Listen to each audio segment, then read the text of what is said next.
جب حضرت موسیٰ علیہ السلام کی روح قبض کرنے آئے حضرت اسرائیل علیہ السلام کو وہ تھپڑ مارا انہوں نے، ہم آنکھ نکالی بھی متفق علیہ حدیث ہے بخاری شریف کی، واقعی ہے یا نہیں ہے؟ یہ بالکل نیازی صاحب حدیث پاک صحیح ہے، بخاری اور مسلم کی ہے۔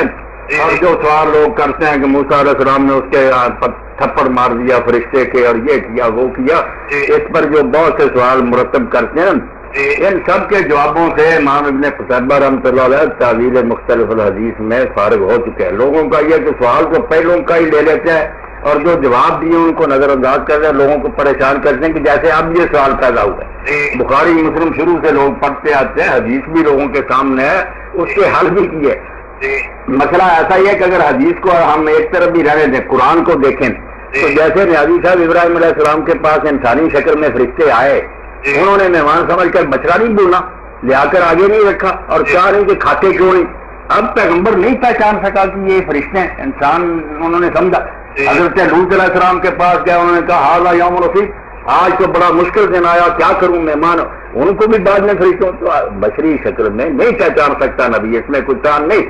تو موسیٰ علیہ السلام کے پاس پہلے وہ انسانی شکل میں آیا، بلا اجازت اندر گھس گیا اور کہا میں جان آپ کی لینا چاہتا ہوں، مجھے دین حق دیتا ہے۔ موسیٰ علیہ السلام کو بھی کہا تھا کہ ایسے آدمی کو تھپڑ مارے جائیں، گولی بھی مار دی جائے، اس سے اپنی جان بچائی، دفاع۔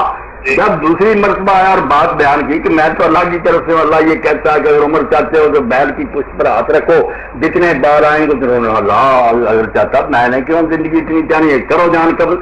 تو بات تو وہی ہے جیسے ابراہیم علیہ السلام بچڑا لے آئے، نہیں جانتے تھے تو بعد میں پتا چلا تو نہیں سمجھنا چاہتے بات کو، ورنہ حدیث پاک میں کوئی الجھن نہیں، بشری شکل میں ٹھیک ہے، کئی مرتبہ نہیں پہچانا جاتا۔ مطلب بشری شکل میں، بشری شکل آپ حدیث جبریل ہی دیکھیں، جبریل علیہ السلام سامنے لوگوں کے بیٹھے ہیں مسافر کی شکل میں، مسائل پوچھتے رہے، بعد میں چلے گئے تو آپ نے فرمایا دیکھو کدھر گیا مسافر، نہیں نظر آیا۔ پھر آپ نے کہا جبریل سے جو دین سکھانے کے، لوگوں کو نہیں پتا چلا کہ یہ جبریل انسانی شکل میں۔